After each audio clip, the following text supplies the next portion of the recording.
tavern, basically, just with this huge event going on and everything, and the tavern master being very inebriated himself, he decides everybody just gets to crash in the main room for free for the night. By the morning, most of the people kind of clear out and head back to their respective towns.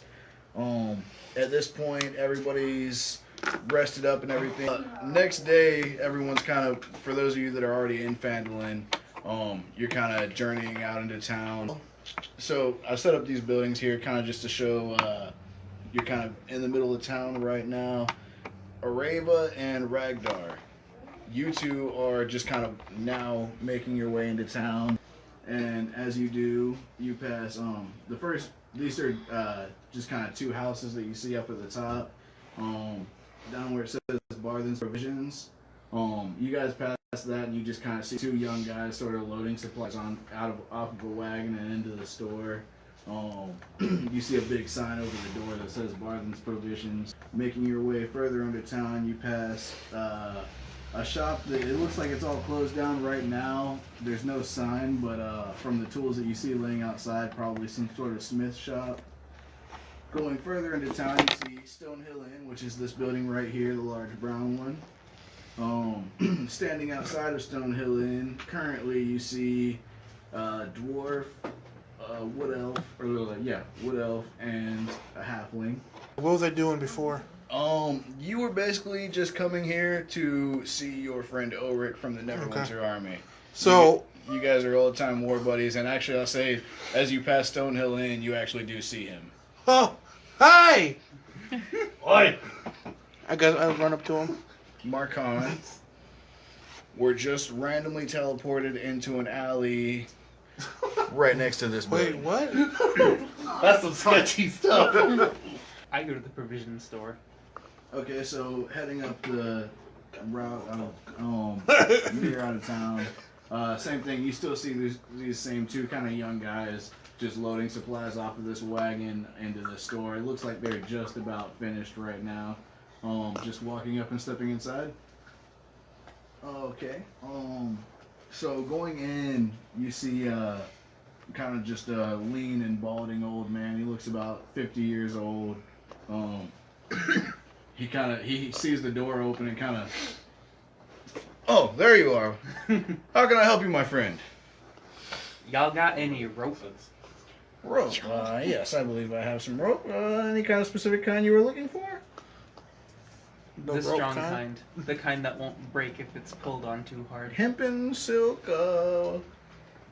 Silk. Alligator. He's kind of thumbing through the back. It's taking him a while to find it. Finally, he comes back. He says he's holding kind of two different rolls. He says, "I have hempen rope for 1 gold, or silk rope for 50 gold."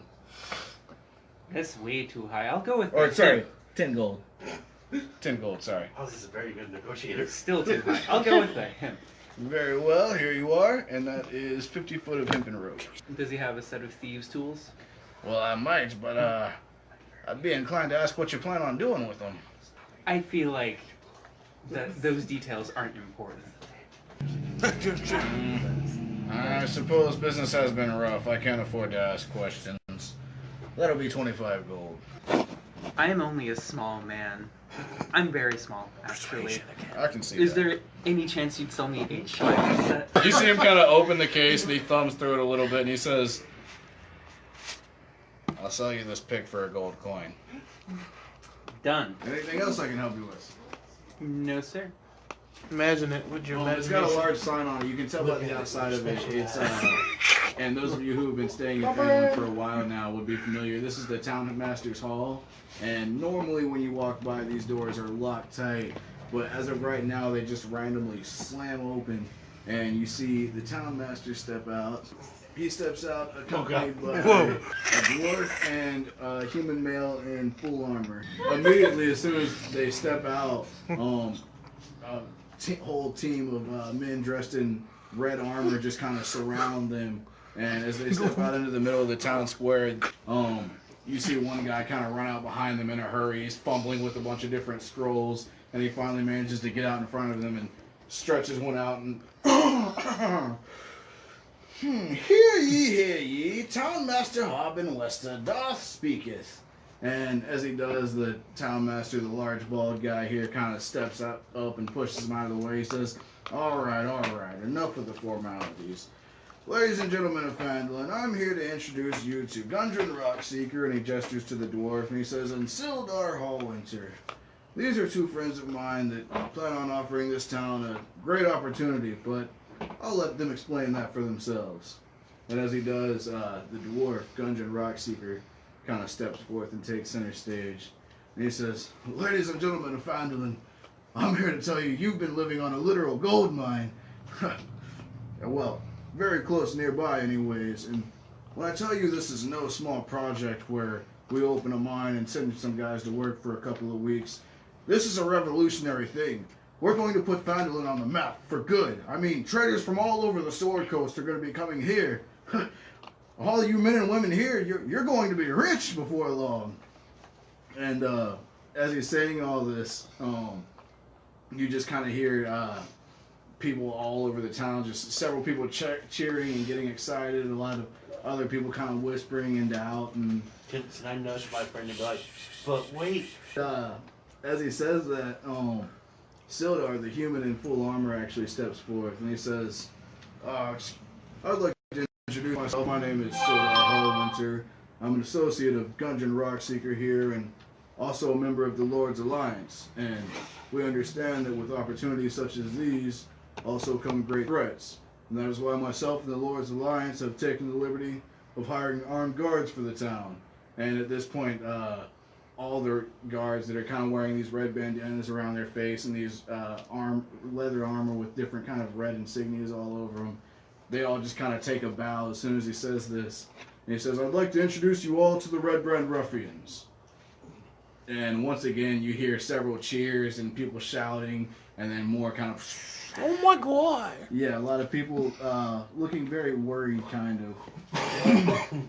And with that, the town master steps forward again, kind of taking center stage once more, and he says, now, these Red Brand Ruffians, their job is to protect everyone here inside the town.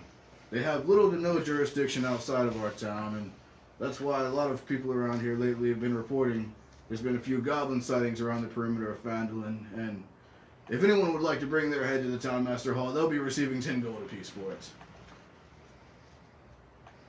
And immediately as he says that, just there's a cheer of applause like nothing so far, and everybody I give him that look, I'm like... very excited, and with that, they do eventually shuffle back into the Town Master's Hall. And so you guys immediately, you just see people all over town pairing up and getting in groups and running off in different directions. Do you want that? Do you want that? There's kind of a stragglers mixed all around the area, but for the most part, the only characters that are the only people in the street that really stick out to you guys would be each other at this point. Well, I didn't have anything to do. Well, now I got something to do. You wanna? Yeah, let's go. Let's do it. We should take some people with us. Let's see who else is interested in joining us. I think I saw a short person. Wait. Yes, we're Try to the sneak first up. You successfully sneak up behind Ulrich. Neither him or Ragnar has noticed you. Leaning forward, I say to them, being the shortest person in a 10-mile radius, I'm assuming you mean me? Whoa! What the? See, I told you there's someone shorter than me. Yeah, you. Living proof, Felix bows. You busy? Well, hi, living proof. My name's Warwick. Not very. Areva. I hear they're offering gold for goblin heads. Yeah, we were thinking of going out and, chopping some heads. You want to join? Yes. Okay. I was shopping during this Give me a conversation, but I see them in the Maybe shopping. distance deciding not to spend my money because this guy, Gucci. he's not haggling with me. Very well. Make your way over as well. I got you. Yeah. And Walt, Hey, what's watch your my input on all these people suddenly gathering around you? Curious what's going on, so I walked over Fair enough. just to kind of I hear just what's going stopped and on. And, and as you guys are kind of getting Be polite. together, as you guys are kind of getting together here, you hear several people just kind of around you. You hear somebody run by. I'm gonna get me some of that goblin gold. Well, I mean, we can find a goblin. torture it, and I can interrogate it. 'Cause I Wait, speak- who are you? Listen, we all want Is money. there a save I can make to But kind of figure I out where speak goblins Goblin. like to stay? Let us find A one, roll? torture him, Doesn't that be like, and find out where their lair General is. knowledge, you know, I grab like, onto you. Who are you? caves and Cave. like, wilderness areas. alright, so. My name is Marcon. Oh, wait. I am an elf. Okay, that was easy. So yeah, which way are we leaving out of Fandor? I suggest we go toward the mountains, because, you know, goblins like the caves. At this point, you guys have moved one hex kind of southeast, like you were saying, towards the hills there. About 2 hours now. It's about 5 in the afternoon. You haven't encountered anything yet. Oh, goblins! We want to play! That's one way to put it. Just shouting that as you guys are walking along. So after about 2 hours of not encountering anything, are we switching directions, going the same way? I will say, after kind of marching in one direction and finding nothing for about 2 hours, Ulrich finally gets the bright idea, maybe we should look for goblin traps. He kind of starts looking around. and Wait, you what happened actually- when I was gone? You actually do Nothing. find a few. They look like kind of they've been worn away by the wind or something. They're barely there. There's some going off to the left and some going off to your right. Toward the mountains, you bloody Philistines. Then as that, he just walks off towards the mountains. Yeah. Continuing towards the mountains, your terrain around you definitely does switch to. You're pretty much completely out of the wilderness now. You've been in the hills for a while. These hills are definitely starting to get further and far between, but much, much bigger. You can definitely see the mountains kind of on the horizon now, getting closer and closer. It is now about 7 p.m. in the afternoon, and you still have not stumbled upon anything. It's been a while since you studied goblins, and after 4 hours of walking, it suddenly just clicks. And My boys, of course. goblins like Goblins forests. like the forest. I'm not sure. I think I was thinking about something else. I was considering my thesis on Oh, this the orc forest. language pronouns. Dude, why do we bring this dude? Let's head toward the forest. The crypt. I like trees. PM, and you were very close to where you started. You still have not encountered anything yet. Is it dark? Yeah, it's 9 p.m., so let's get a Yeah, little let's dark stop now. moving, Do you want a guys. long rest? Let's find a tree and take a nap. I say we, to climb the We tree. should set camp. yeah, set camp, Oh, build a now fire. When she's Oh, being wait. smart. Oh wait, I forgot she was here. Listen, I have to look back and see. I'll take care of the fire. I'll use fire. With your guards staying alert, the night passes. You wake up the next morning, and nothing seems to have changed.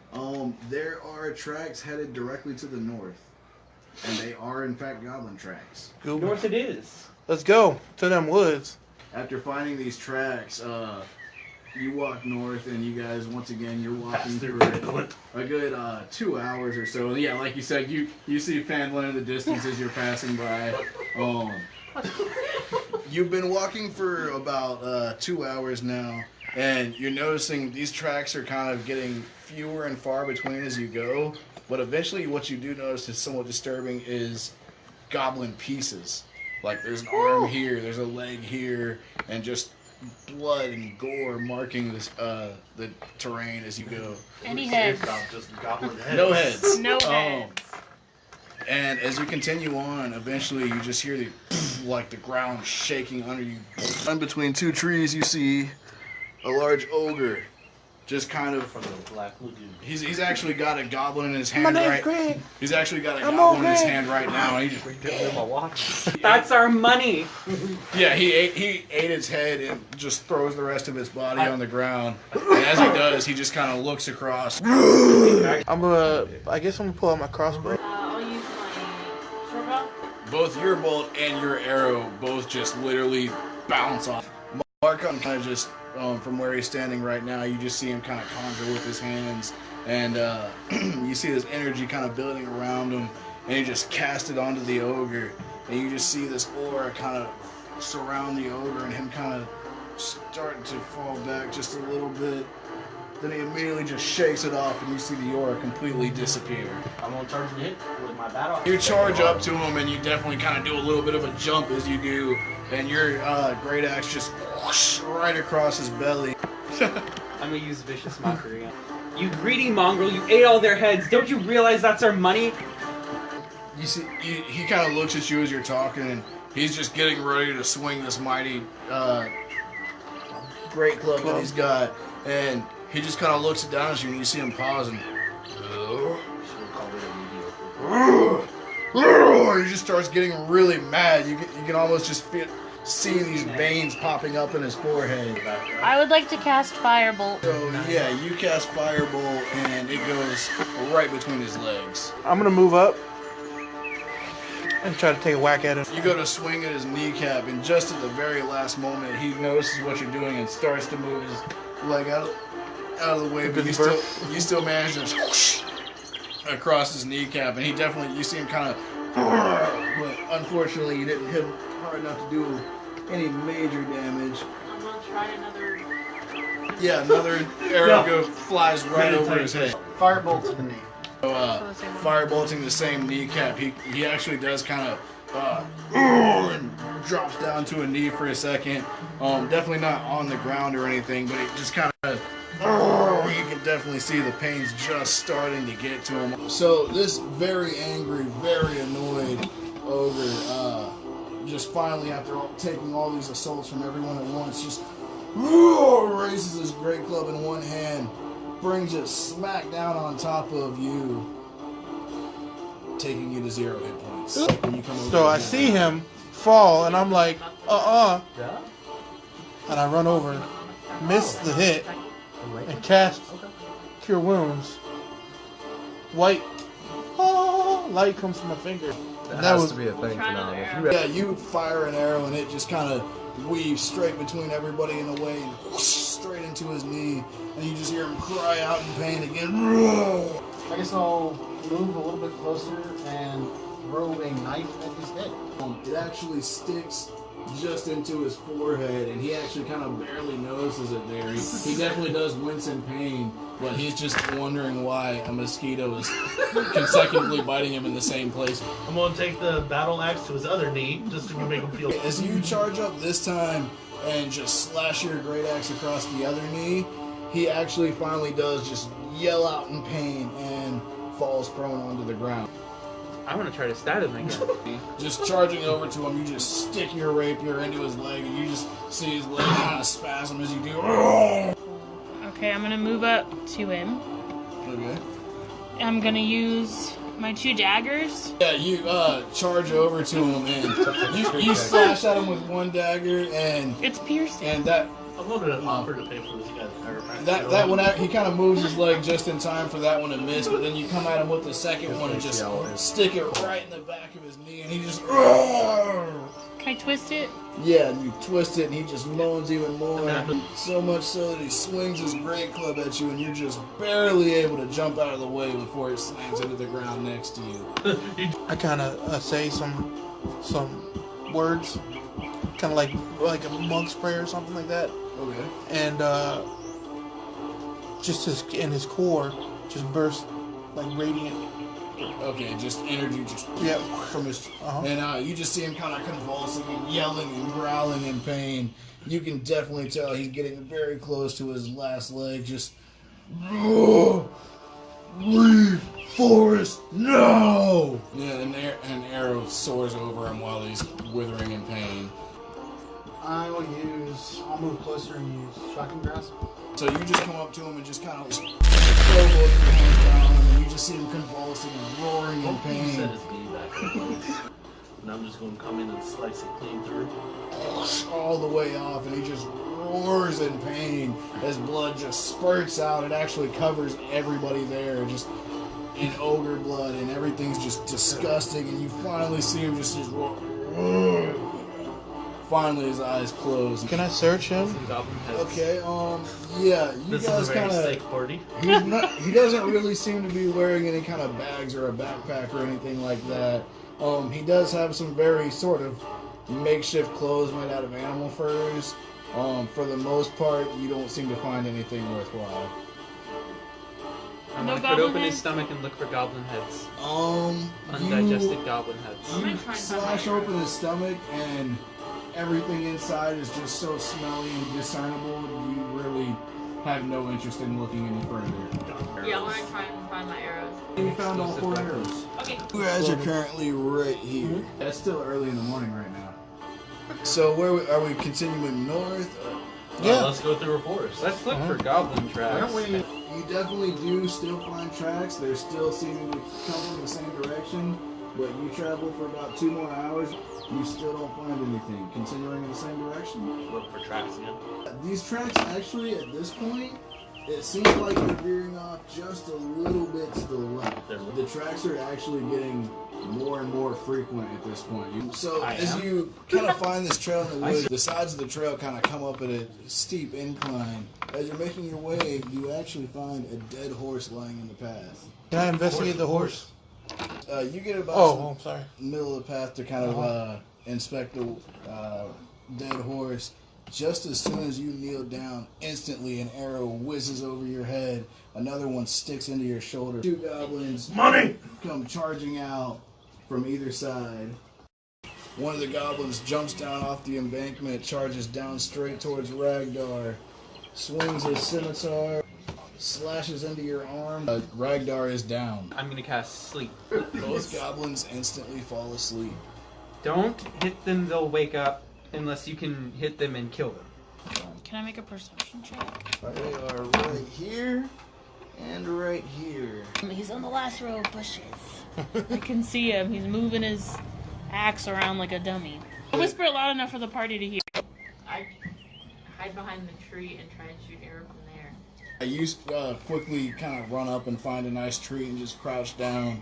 And Hey, you where did manage that to person go? successfully hide yourself. I'll use mage armor. 2 more arrows fly out of the bushes from where the 2 goblins are standing.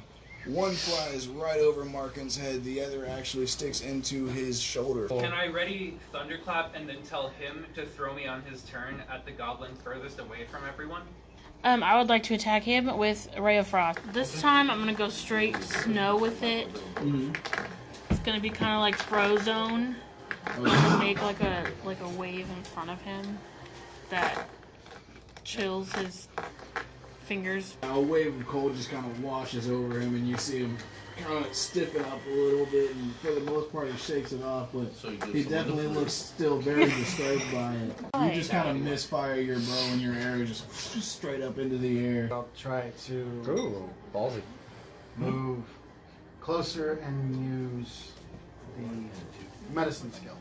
You have successfully sustained him. I'll say you threw him about 30 feet. The goblin over here on this side, yeah, that one, having just been shot by a ray of frost, he quickly readies another arrow and goes to fire it. A ray of sticks into a tree right behind her, kind of twing as it does.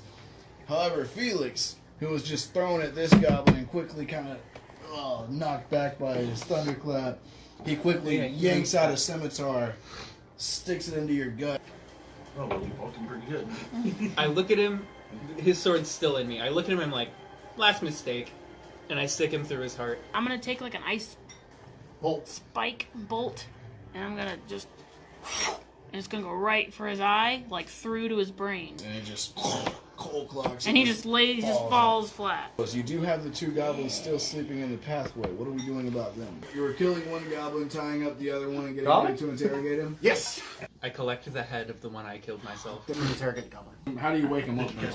I'm going to take my quarterstaff and hit him in the head a few times. Then I'm going to take my small knife and jab it into his eye. Yeah, he's dead. The halfling happens to find a small trail leading off into the woods. You search their bags, and you do not find anything other than the weapons they were carrying and some extra ammunition for their short bow. They had a combined 8 arrows left in their quivers. By the time you wake back up, it is now I think you guys just long 7 p.m. rested. I think this might be the way. It's a very narrow trail here. You kind of have to walk single file. So, Ulrich, you're leading the way. Every now and then I will keep checking for Happy trail. steps or footprints. As you're leading the way, you guys walk for about 10 minutes before you actually do see a very haphazardly covered, kind of, what's it called, like a snare trap with a little rope loop and some leaves barely covering it up. And you can tell that it's somebody planned on a creature or someone stepping their foot in it, snagging them up into the tree. Luckily for you, you happen to notice it. Oh, well then I'm just going to cut it and then wait to see who shows up. As you're making your way along, suddenly the leaves and grass under you just all of a sudden completely give way. You actually do catch yourself before you fall in. But being careful, everybody can kind of start to make their way around it. So eventually, after that, you guys walk for about another 10 minutes before you do discover the river that leads up to the cave. Stepping into the cave first. Yes. As you get about right there, you actually notice 2 sleeping goblins that are supposed to be on guard. I just signaled to them that there's 2 sleeping. I'm going to sneak off to where she pointed. I also try to stealthily sneak over. Both of you were successfully able to sneak over. I'm going to Heal in. So yeah, that's what he wants to kill one. I want to knock one out so he can interrogate one later. So I stab him. He immediately wakes up, but with your rapier currently in his chest, he's pinned down, but so he's just in place squealing for help. Yeah, the other goblin instantly wakes up to his friend screaming. Hey, what's up guys? It's me, Jason. I really hope you enjoyed the video, and I just wanted to say I cannot apologize enough for the fact that the live stream cut out at the very end there. I am so sorry about that. I will tell you, you guys didn't miss a whole lot. Basically, they finally did get around to interrogating one of the goblins alone, and he warned them about some sort of flood trap, whatever that may mean. After that, we pretty much closed the session out, but